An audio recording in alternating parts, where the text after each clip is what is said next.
एक ही स्वेटर था, सुलू भाई अंदर बुला रहे हैं, ये आपने क्या हरकत की है। सबका मैं फेवरेट राइटर था। खूबसूरत तो बहुत लोग आए हैं और नाकाम हो गए हैं, उसमें सारे प्रोमिनेंट लोग थे। देखिए आने वाले प्रोजेक्ट मेरे बहुत सारे हैं, और ललकारा सिंह इन लाहौर, कैरी ऑन जट्टा, तो फलाना, तो ये वो लोग भी देखेंगे इंडियन।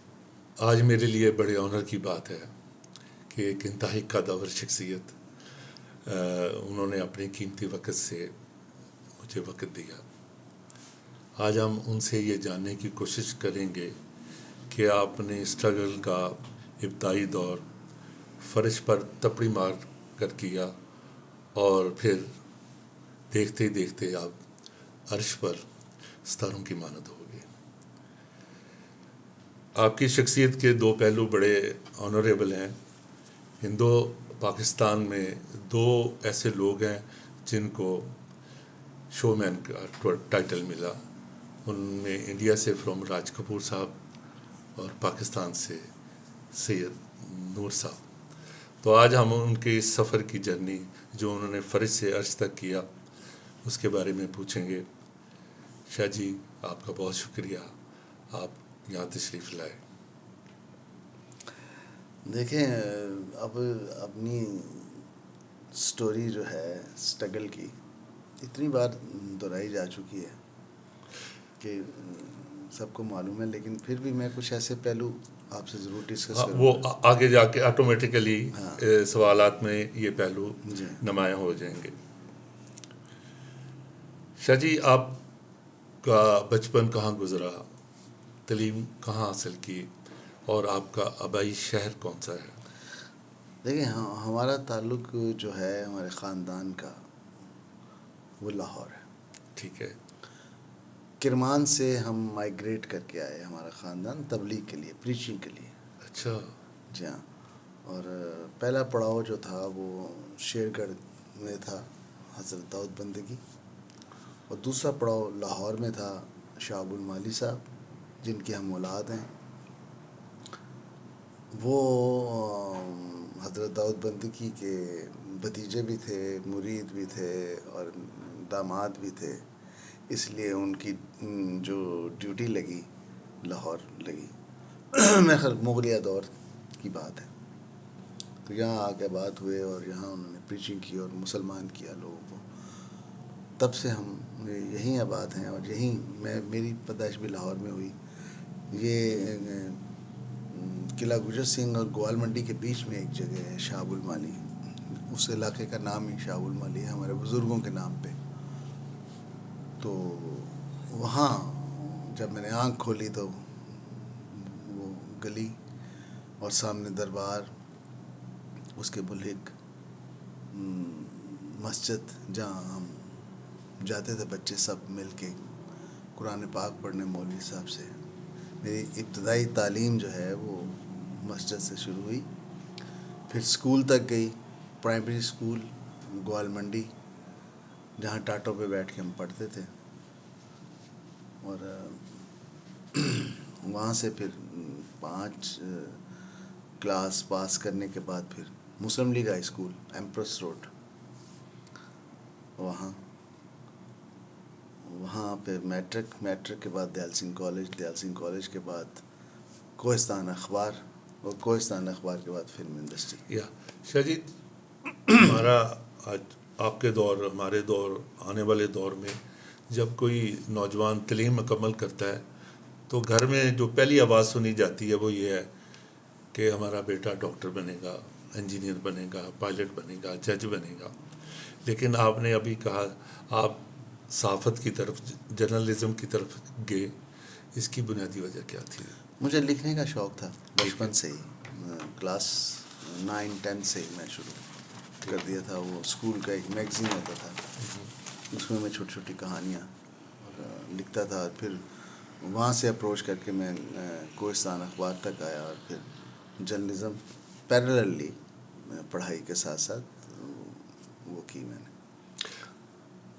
तो आपका सहाफ़त में ही आपका गोल था, टारगेट था कि मैं इसी में आगे जाऊंगा? फर्स्ट गोल तो वही था। वही था।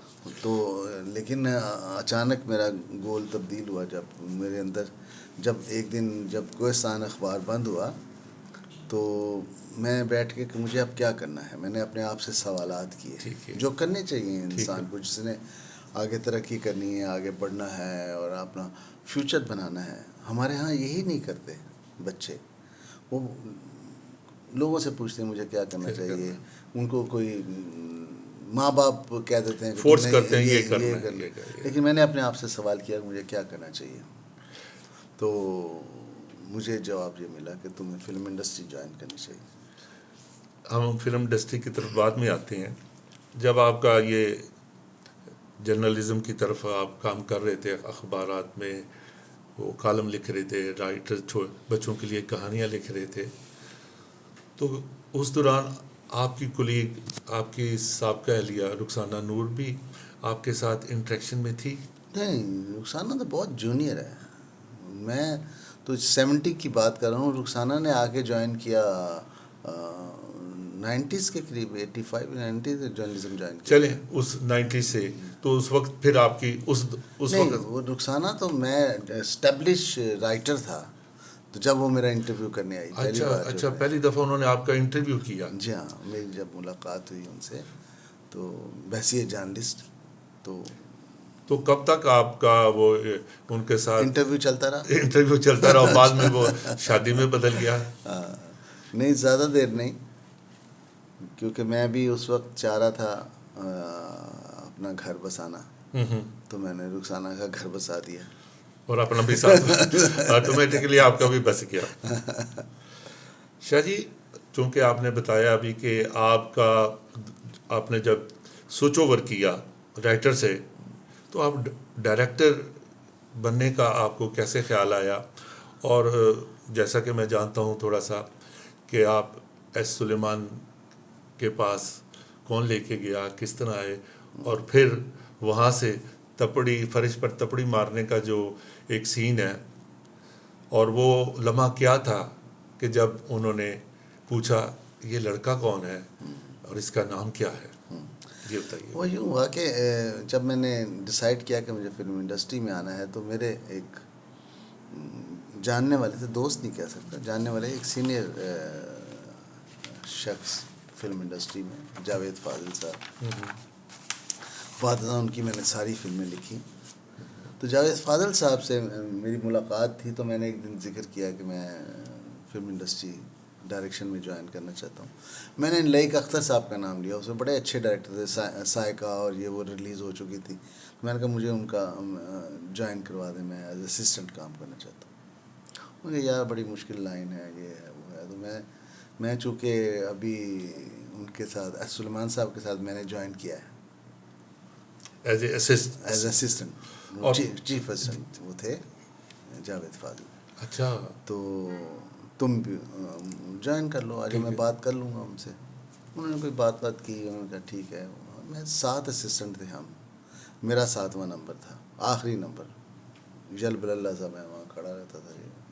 तो मेरी उन्होंने ड्यूटी लगा दी कि जब शॉट रेडी होगा तो मैं तुम्हें बोलूँगा, तुमने जाके स्वीपर को बुलाना है। वहाँ स्वीपर होते थे स्टूडियो में जो फ्लोर साफ़ करते, तो वो उसको बुलाना है, और ये फ्रेम जो बना है उस फ्रेम के वो फर्श वर्श सारा साफ़ करना है। तो मुझे याद है रंजिश से ही दिल्ली दुखाने के लिए वो गज़ल पिक्चराइज हो रही थी मोहम्मद अली साहब पे, तो मुझे तकरीबन 6-7 महीने हो गए थे असिस्ट करते हुए, लेकिन सुलेमान साहब ने कभी मेरी तरफ देखा भी नहीं था कि ये कौन है, ये लड़का मेरा असिस्टेंट है या नहीं है।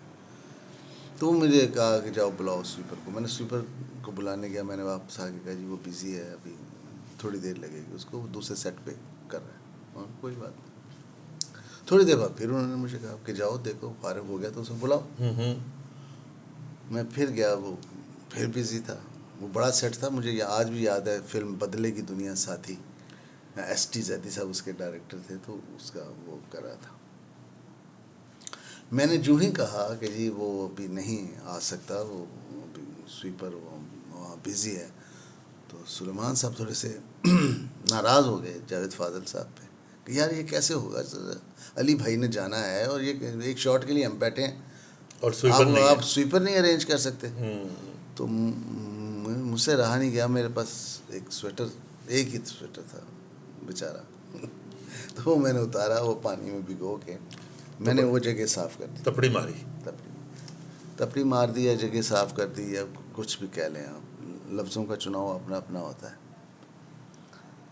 मैंने वो तो फर्स्ट टाइम वो सुलेमान साहब ने जावेद से पूछा, ये लड़का मैं इसको यहाँ भी देखता हूँ, कौन है ये? नूर नाम है इसका। अच्छा, शॉट हो गया। शाम 6 बजे मुझे पैकअप के बाद बुलावा आया कि जी सुलू भाई अंदर बुला रहे हैं। ये है 71 की बात। मैं गया अंदर, ये आपने क्या हरकत की है? देखिए अब मैं 7वां सीज़न, मुझे कह रहे हैं आप, अच्छा, ये आपने क्या हरकत की है?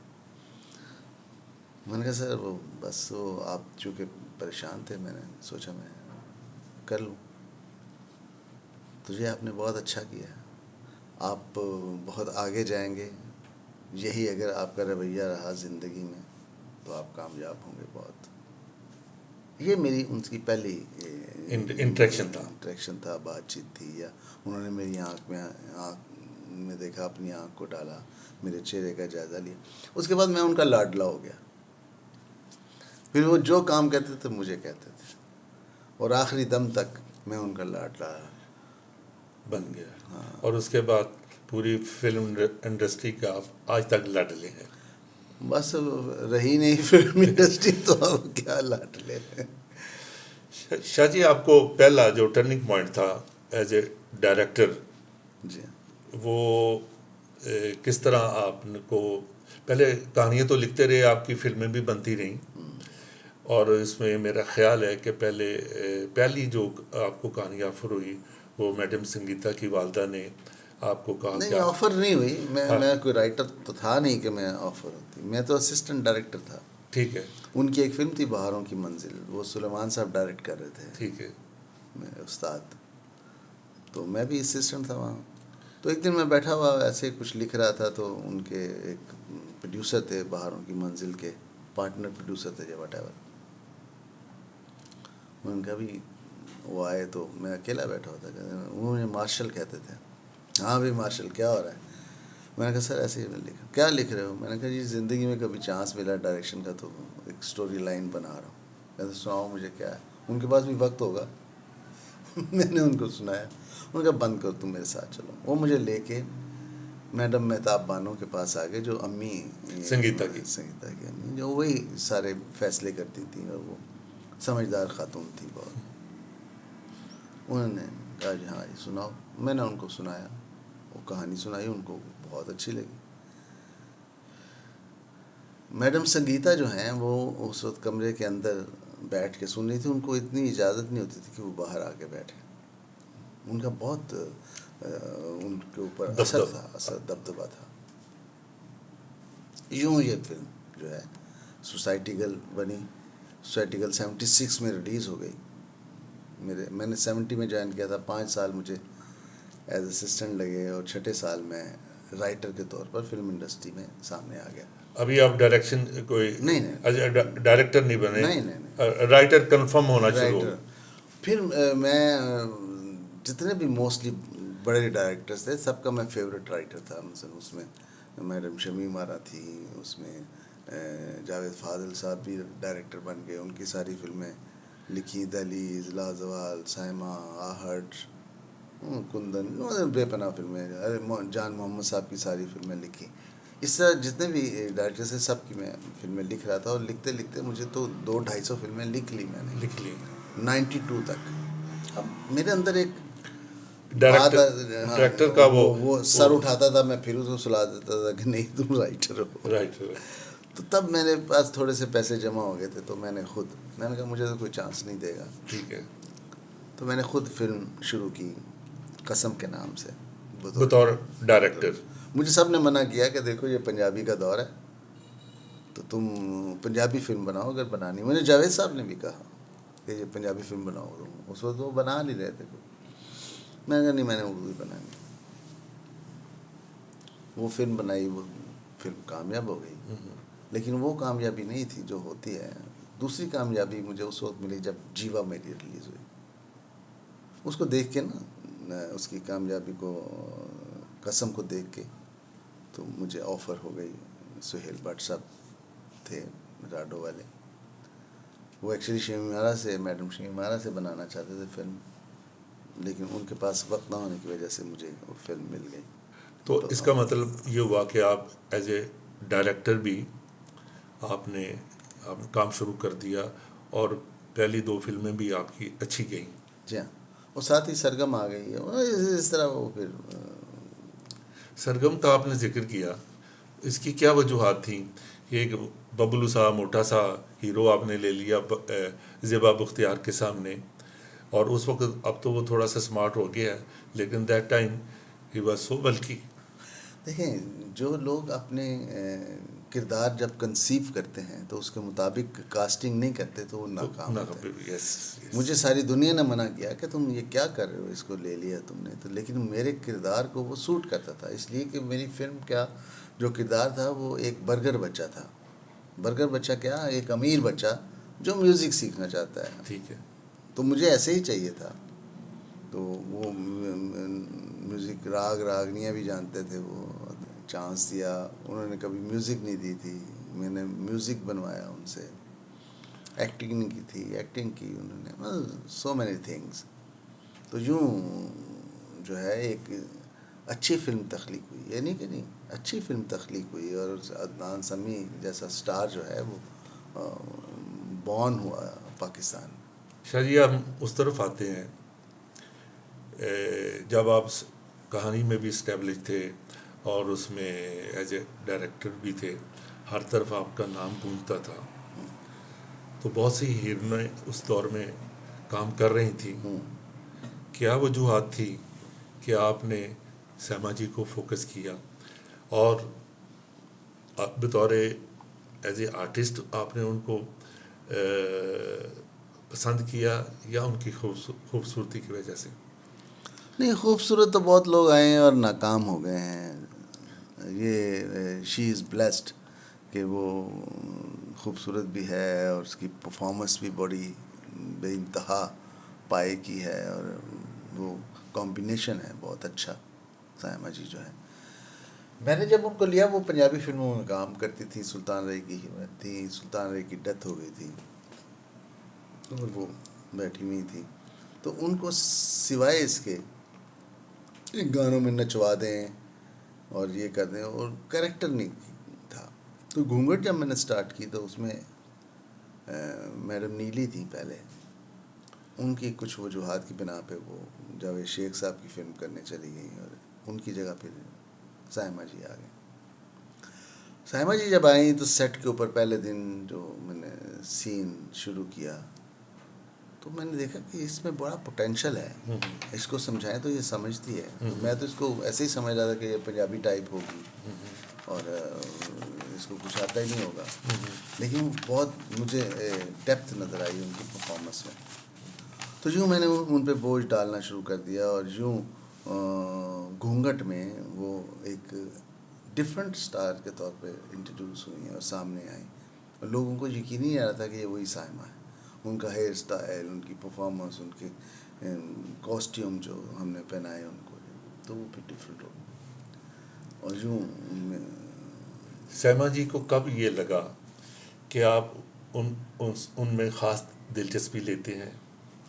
पता नहीं उनको कब लगा, लेकिन ये है कि मैं दिलचस्पी तो उसी दिन लेना शुरू कर दी थी जब पहले दिन वो सेट पे आई थी।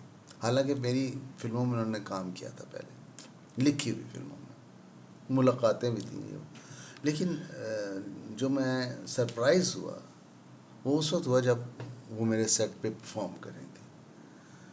तो एक चीज़, एक खूबसूरती और एक परफॉर्मेंस की जो डेप्थ है वो देख के, इस कॉम्बिनेशन को देख के मैं बहुत मुतासर हुआ।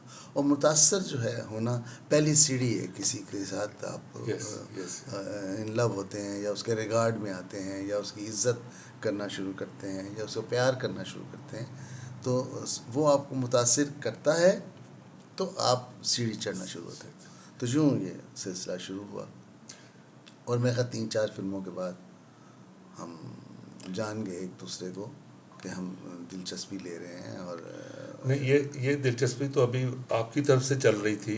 उनको कब ये एहसास हुआ वही तो मैं कह रहा हूँ कि 3-4 सैयद नूर साहब मेरे में खास दिलचस्पी लेते हैं और शायद इश्क और मोहब्बत वाला सीन भी है? हाँ हाँ, वो 3-4 देखें, अगर आपने इश्क नहीं किया तो मैं आपको बताऊं कि इश्क करने वाले की जो आँख है, जो बात है, वो दूसरे तक बड़ी तेज़ी से कन्वे होती है। यस। वो आप, ये नहीं कि आप उसको नज़रअंदाज कर दें, कभी नहीं कर सकते। सेकंड पर्सन कभी, या तो वो कहेगा कि हाँ जी क्या बात है, खैरियत है, या वो कहेगा जी थैंक यू वेरी मच, आपने मुझ में इंटरेस्ट लिया, या वो कहेगा भाई ऐसा मत सोचना, मेरे और तुम्हारे ऐसा कोई रिश्ता या ऐसा कोई कनेक्शन नहीं हो सकता। नहीं हो सकता। वो कह रहे, तो मेरा उन्होंने जज कर लिया था कि मैं इंटरेस्ट ले रहा हूँ उनसे, और मैंने भी जज कर लिया था कि वो माइंड नहीं कर रही, शी इज़ हैप्पी। तो वो कौन सा लम्हा था कि जब आपने? वो लम्हा ऐसा मैं बताता हूँ, जब खुल के मैंने बताया, देखो दोस्ती तो हो गई थी, ठीक है। तो मैंने पता नहीं कि शूटिंग पे जा रहे थे हम लाहौर से बाहर, तो मैंने कहा आप मेरी गाड़ी में चलें। ठीक है। तो वो अपनी गाड़ी उन्होंने पीछे लगा दी, मेरी गाड़ी में आ गई, मैं खुद ही ड्राइव कर रहा था। तो बातें करते करते मैंने उनके हाथ पे हाथ रख दिया, ऐसे हाथ पे हाथ ऐसे रखते हैं, ऐसे रखते हैं। तो उन्होंने ऐसे मुझे देखा, मुस्कुराई, तो उन्होंने जो लफ्ज़ कहा उसने मुझे शादी तक ले गया। वो लफ्ज़ उन्होंने कहा, शाह जी ए हाथ फड़े ना छटना। ये वो बात थी जिसने मुझे, मेरी मर्दानगी को, मेरी उस मोहब्बत को चैलेंज कर दिया कि अब मुझे शादी करना है और करना पड़ेगी। शादी जब उनको भी लगा कि आप शादी भी करेंगे, तो आपकी ज़िंदगी में रुखसाना नूर थी, बच्चे थे, तो क्या फियर फैक्टर नहीं आया कि मुझे पहली बीवी की तरफ से क्या रिएक्शन आएगा? बिल्कुल मुझे था, ये बहुत ज़्यादा था, और लेकिन सोचने में वक्त भी लगा, बहुत डिसाइड करने में वक्त भी लगा। लेकिन चूँकि मैं किसी को धोखा नहीं दे सकता, किसी को फ्लर्ट नहीं कर सकता, दो ही बातें थी, या तो मैं रुख मोड़ लेता अपना, या शादी कर लेता। रुख मोड़ने की मुझ में ताब नहीं थी, ताकत नहीं थी, क्योंकि मैं इतना इन्वॉल्व हो चुका था। और फिर बहुत सोचने के बाद बहैसियत मुसलमान के शादी मेरा हक था। लेकिन जब आपने शादी कर ली तो कुछ ना कुछ तो रद्द-ए-अमल आपका। तो वो तो बात की बात है ना, पहले तो मैं उस पर रहूँ ना कि मैंने अपने आप को आमादा किया, और फिर कैसे कर लिया। हाँ, क्या चले ये बता दें। ठीक है, वो तो कैसे? मैंने आपसे कहा ना कि मैंने बहुत टाइम लिया, ठीक है। फिर जब मैं ये यकीन हो गया कि मैं जो करने जा रहा हूँ वो गुनाह नहीं है। ठीक है। बहुत मुमकिन है कि थोड़ी बहुत ज़्यादती हो पहली बीवी के साथ हमारी सोसाइटी में, ठीक है।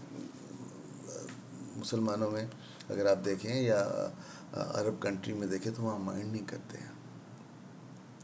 तो मैंने अपनी चाहत को और अपने हक को इस्तेमाल करते हुए मैंने उनसे शादी कर ली। उनका हक था। एक औरत जो अभी मेरे कम उम्र है, मुझसे बहुत कम उम्र है, और जिसको हर किस्म का रिश्ता मुयस्सर है, ज़रूरी नहीं कि शादीशुदा मर्द ही उसकी ज़िंदगी में आए, वो, और जब वो कह रही है कि अब हाथ नहीं छोड़ना, फिर मैं क्यों कैसे छोड़ सकता हूँ। तो ये एक दोनों तरफ से ये एक समझें कि एग्रीमेंट था कि हमने शादी करनी है। तो फिर मैं वो जानना चाहता हूँ रुखसाना नूर साहिबा का रद्द-ए-अमल और बच्चों का। रुखसाना नूर ने पढ़ी लिखी खातून थी, रिएक्ट किया। बच्चे तो कुछ अर्सा मुझसे बात ही नहीं करते थे, और रुखसाना ने रिएक्ट किया, और ग्रेजुअली वो कूल डाउन होती चली गई। और फिर रुखसाना ने उनकी रिस्पेक्ट की, सायमा जी की, सायमा जी ने रुखसाना जी की रिस्पेक्ट की। मतलब ये दोनों ख़वातीन बुनियादी तौर पर इनका सोल बहुत पॉजिटिव था।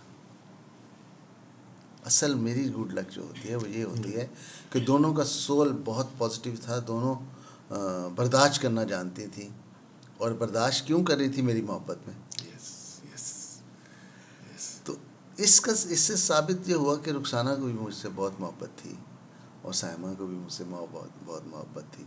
इसलिए कि सायमा की मोहब्बत उजागर वहाँ होती है जब रुखसाना की डेथ होती है। जिस तरह वो शाज़िल की तरफ मुतवज्जो होती हैं सायमा जी, जिस तरह बेटियों के हवाले से वो बहुत ज़्यादा क्यूरियस होती थी कि क्या हाल है उनका, वो ठीक है, मुझसे पूछती रहती थी। और फिर ऐसा भी हुआ कि बेटियों ने भी महसूस किया कि ये हमारी माँ अगर हमें मना करती थी कि सायमा के बारे में कोई बात नहीं करो, तो वो सही करती थी। She is positive lady. और जो आज मेरी बेटियां और सायमा जी दोस्त हैं, बहुत गहरी दोस्त हैं, बहुत मोहब्बत करने वाली दोस्त हैं। कोई बात होती है, ये यहाँ से फ़ोन लगाएंगी, वो वहाँ से वीडियो कॉल लगाएंगी, ये बातें करेंगी, और उनका जो रिश्ता है वो बहुत पॉजिटिव और बहुत मजबूत है। शाह जी, फिल्म ट्रेड में मैंने आपको देखा है, काम करते हुए भी देखा है।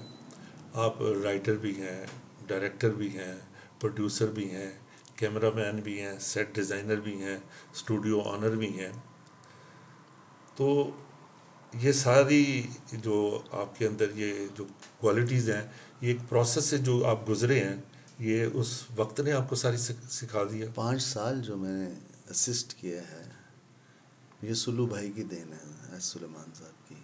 उनके साथ देखें, आपके इर्द गिर्द कौन लोग हैं, किन में आप बैठते हैं, वहाँ से आपकी पहचान होती है। Yes yes yes. तो मेरे हिस्से में जो मेरा उस्ताद आया वो कमाल के आदमी थे। मेरे जो साथी आए वो कमाल के लोग थे, जावेद फाजल साहब जैसे।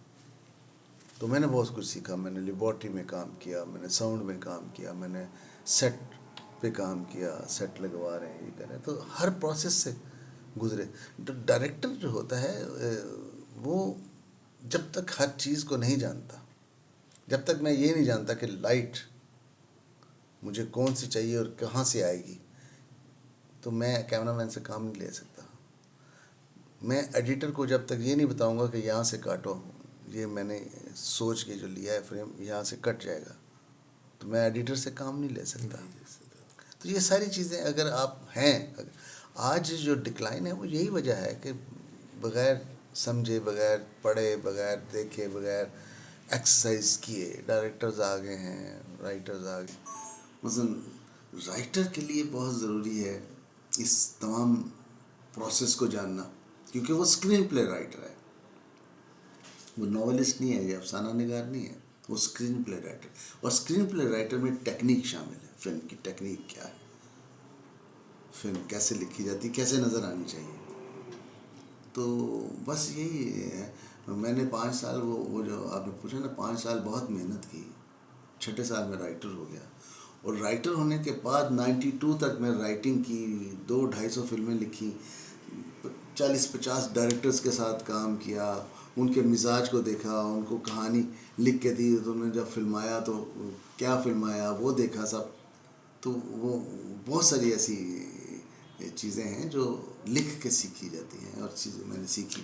शाह जी, ये जितने भी आपने काम गिनवाए हैं जिसमें आपने एक्सपर्ट हासिल किया, ये सारे काम पर्दे के पीछे हैं। आप स्क्रीन पे नहीं है, आपकी तस्वीर स्क्रीन पे नहीं आती, लेकिन मशहूर आप उन हीरो से ज़्यादा हैं जो पर्दे के ऊपर काम करते हैं, पर्दे पर काम करते हैं। आपकी शोहरत उनसे ज़्यादा क्यों है?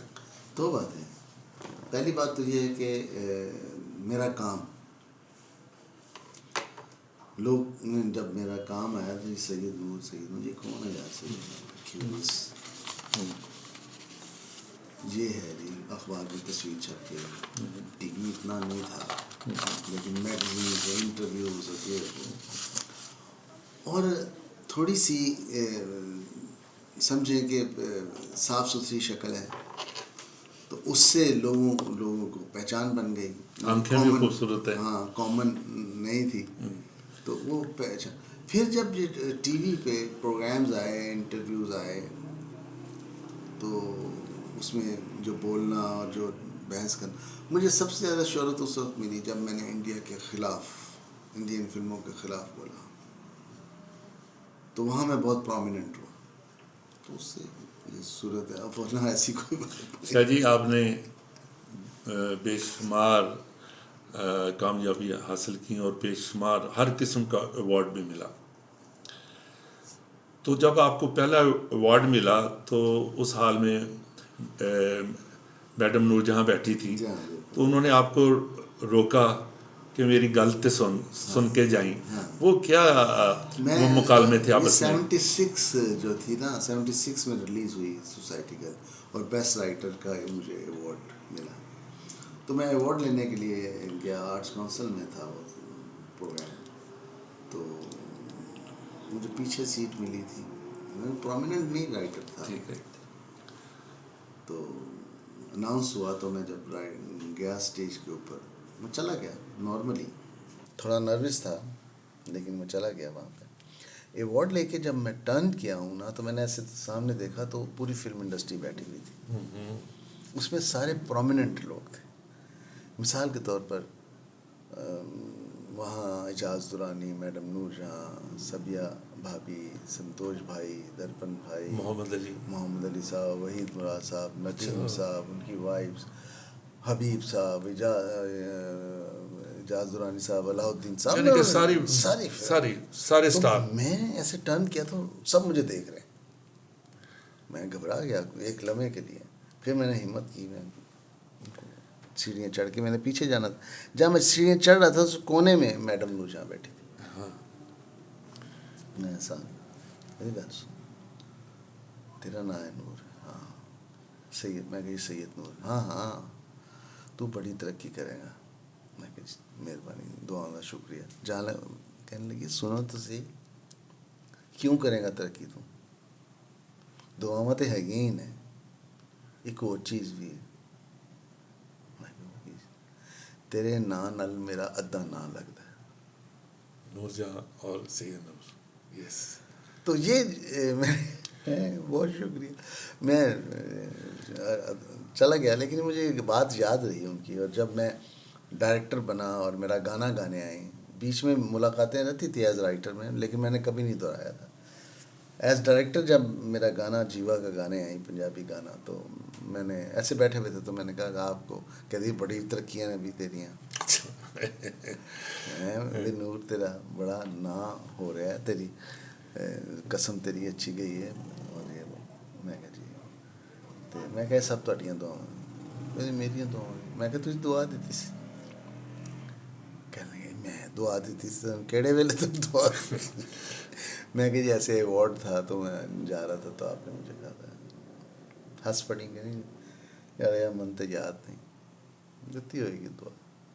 ऐसे वो वली लोग थे, बहुत खूबसूरत दिल के भी, दिमाग के भी, सुर के भी, और बहसियत इंसान भी, बहुत अच्छे लोग थे। तो इसका मतलब दो दुआएं मिली ना। एक पहली दुआ सुलेमान ने जब आपको देखा, पूछा कि ये कौन है, तो उन्होंने कहा तो तुम। दुआओं की तो फैल ही तो यस। हूँ मैं, मतलब मुझे क्या आता है, सारा दुआओं की तो फैल है। शाह जी, बहुत सी हीरोइन को ये, लेडीज़ हीरोइंस को ये शिकायत है कि आप सैमा जी को ज़्यादा फोकियत देते हैं, हमें कम, जिससे उनकी उनकी वो थोड़ा सा इस हवाले से ज़रा बताएं। नहीं नहीं, उनको मैं यही कहूँगा, अल्लाह आपका भला करे, ऐसी कोई बात नहीं है। मैं उनके इल्ज़ाम तराशी के जवाब में, या उनके बहतान के जवाब में कोई ऐसी बात नहीं करूँगा जो इस बात को आगे बढ़ाए। बस वक्त साबित करता है, वक्त बहुत बड़ा मुनसिफ है। वक्त ने पहले भी साबित किया, अब भी करेगा, कौन क्या है और क्या कर रहा है। आपका नाम, काम सारी दुनिया जानती है, लेकिन फिल्म इंडस्ट्री के जो उस पे पैच आया, जवाल आया, थोड़ा सा उसके मतलब बताएं कि ये ऐसा क्यों कर हुआ? ये सिर्फ पाकिस्तान में नहीं आया बैड पैच, बड़ी बड़ी मुल्क में जहाँ बड़ी बड़ी फिल्म इंडस्ट्रीज़ हैं वो सब में आया है। ये डिजिटल ने बहुत चेंज कर दिया है फिल्म इंडस्ट्री को। अब देखें ना, बॉम्बे जैसी फिल्म इंडस्ट्री जो है वो कोलैप्स की हुई है, और साउथ जो है वो बॉम्बे की निस्बत ज़्यादा अच्छे तरीके से काम कर रहा है और उनकी फिल्में ज़्यादा चल रही हैं। तो ये एक्चुअली जब फिल्म पे अरूज था तो उस वक्त सिर्फ फिल्म थी और कुछ नहीं था। आज आपके मोबाइल में फिल्म भी है, ड्रामा भी है, कॉमेडी थिएटर भी है, टिकटॉक भी है, हर चीज़ है। तो आप उसको छोड़ के कैसे जाएंगे, आप पैसे खर्च करके कैसे जाएंगे फिल्म देखने? तो फिल्म वही चलेगी या उसी को देखने लोग जाएंगे जो बहुत स्पेशल होगी या बहुत डिफरेंट होगी। शाह जी, आपकी बहुत बड़ी फिल्म चूड़ियाँ, वो आपने जब बनाई तो ऐसे पढ़ा मैंने अखबारात में, वो या गलत है थोड़ा सा जो मैं छोड़ के चला गया। हाँ, मेरा सवाल गलत नहीं, मुझे ये बतान है फजूल। मुझे नहीं मालूम था कि वो फिल्म कब रिलीज़ होनी है। मैं उसको कंप्लीट करके प्रिंट देख के सेंसर करने के बाद मुझे इंग्लैंड जाना था तो मैं वहाँ चला गया, पीछे से उन्होंने रिलीज़ कर दी। और ये जो होता है, ख़बरें घड़ी जाती हैं मन घड़त, कुछ जो भाग गया। मैं क्यों भाग गया? मैंने इतनी मेहनत से फिल्म बनाई, मैं भाग गया, ये कोई बात है? मैंने हमेशा फेस किया है अपनी अपनी नाकामी को, ज़्यादा जिगरे के साथ फेस किया है, इसलिए कि नाकामियों ने मुझे ज़्यादा सिखाया है।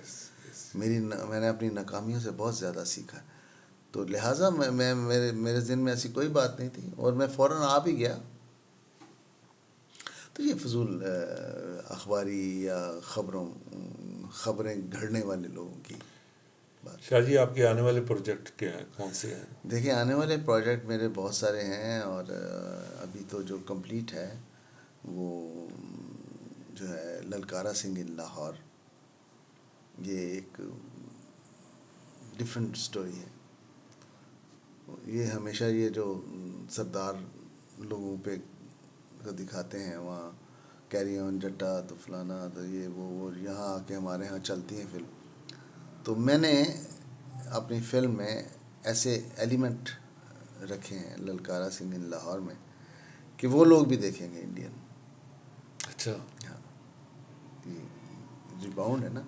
मैं तो हमेशा यही काम किया है, यानी मैंने उनका चंडीगढ़ से एक 22 साल का लड़का है जो लाहौर देखने आया है, ये करेक्टर है कहानी का मेन। तो थ्रू हिज आइज़ मैंने वो लाहौर को एक्सप्लोर किया है और दिखाया है लाहौर, और उसकी आवभगत दिखाई है, मेहमान नवाजी दिखाई है, कॉमेडी दिखाई है। उसको ये दिखाया है कि हम लाहौर कितना खूबसूरत बन गया है हमारा, लाहौर के लोग कितने खूबसूरत हैं। ये मत सोचें कि जो अखबारों में आता है या प्रोपेगेंडे में आता है कि जी हम बर्दाश्त नहीं करते किसी को, हमारे सीने बहुत खुले हैं, हम बहुत बर्दाश्त करते हैं। बस इस किस्म की वो स्टोरी है और बहुत लाइवली, बहुत कॉमेडी और एक्शन और सब कुछ उसमें। शाह जी, एक फिल्म थी बाजरे दी राखी, जी उसमें आपने जन्नत मिर्ज़ा को लिया। जी उसका प्रीवियस रिकॉर्ड फिल्म से उसका कोई वास्ता नहीं जी था, जी। तो फिर क्या बुनियादी वजूहत थी कि आपने उनको लिया और वो फिल्म कामयाब भी नहीं हुई? देखें, सिर्फ जन्नत मिर्ज़ा तो नहीं थी उस फिल्म में, और भी बहुत लोग थे। जन्नत मिर्ज़ा को पता नहीं क्यों फोकस किया जाता है। जन्नत मिर्ज़ा एक यंग लड़की है और उस टिकटॉकर है, और वो आई फिल्म में तो शायद लोगों को मालूम नहीं हो पाया कि जन्नत तेरे बाजरे दी राखी की हीरोइन है। शायद हम लोगों को मैसेज पहुंचा नहीं पाए कि जन्नत को देखें, ये टिकटॉकर तो है, ये फिल्म आर्टिस्ट भी है। तो ये कुछ देयर इज़ समथिंग मिसिंग जो हमें समझ नहीं आ रहा कि वो क्यों नहीं हुआ। हमने सोचा था कि वो उसके आने से हमें फ़ायदा होगा, लेकिन अनफॉर्चुनेटली नहीं हुआ, तो कोई बात नहीं है इसमें। शाह जी, आप हुकूमत से क्या चाहते हैं कि वो आपको किस तरीके से सपोर्ट करे ताकि इंडस्ट्री आपकी दोबारा हुकूमत से तो हम चाहते हुए हमें 75 साल हो गए, ठीक हो गया? तो अभी अब कुछ चाहने को दिल नहीं चाहता, तो लिहाजा इस टॉपिक को दफ़ा मारें। चले, ठीक हो गया। शाह जी, आप लास्ट के आप यूथ को फिल्म इंडस्ट्री से हट के कोई इंडस्ट्री का भी शामिल हो और आप उनके कैरियर के हवाले से भी कोई पैगाम दें। देखिए, अपने अपने अपने ऊपर फ़ख्र करें, आप अपने इदारों पे फ़ख्र करें, अपने मुल्क पे फ़ख्र करें, अपने मुल्क की जो लोग हैं, चाहे वो सियासत है कैसी भी है, मैं बोलता कि आप उनको इज़्ज़त देंगे तो आपको कुछ बेहतरी नज़र आएगी। हम इतनी सी गलती होती है, इतनी ज़्यादती होती है, उसको इतना बड़ा कर देते हैं बोल बोल के, उसको दरगुजर नहीं करते हैं। टॉलरेंस अपने अंदर बहुत ज़रूरी है, बर्दाश्त बहुत ज़रूरी है, दरगुजर करना बहुत ज़रूरी है। जब तक ये सारी चीज़ें नहीं आएंगी, जो तमाम अच्छी जो सिविलाइज्ड कंट्रीज़ हैं उसमें मेन चीज़ें यही हैं, टॉलरेंस, नज़रअंदाज करना, माफ़ करना, ये सारी चीज़ें ये बहुत ज़रूरी है। ये बच्चों में हमें पेनिट्रेट करना चाहिए ताकि वो ये लेके जो है ना बड़े हों। शाह जी, आज की पॉडकास्ट के हवाले से मैं बहुत घबराया हुआ था कि अपनी फील्ड का बेताज बादशाह जिसमें 8-10 क्वालिटीज़ हैं, उसके सामने में मैं बैठकर क्या बात करूँगा, किस तरह करूँगा। पहली बार थोड़ी बैठ रहे थे आप। नहीं, इस तरह नहीं बैठे कभी। हमने तो हमेशा बैठ के पैसे किए नहीं, हैं, और यू आर इंटेलिजेंट पर्सन माशाल्लाह, और आपके विज़न को मैं हमेशा अप्रिशिएट करता हूँ। तो ये तो खैर पॉडकास्ट तो अब आम हो गया है। Yes. हर किसी ने टेबल लगा के 2 माइक लगा के तो काम शुरू कर दिया, आपने भी शुरू कर दिया है। बहरहाल मेहरबानी। आम लोग ख़ास लोगों को बुलाते हैं सिर्फ इसलिए कि उनकी इज्जत में से हमें भी कोई हिस्सा मिल जाए। नहीं नहीं, इज़्ज़त तो हम सबको एक दूसरे के लिए बांटनी चाहिए और बहुत ज़रूरी है। बांटेंगे तो कुछ मिलेगा। मैं आपका बहुत मशकूर हूँ, आपने वक्त दिया, जो बहुत शुक्रिया सर। जो thank you very much. Thank you.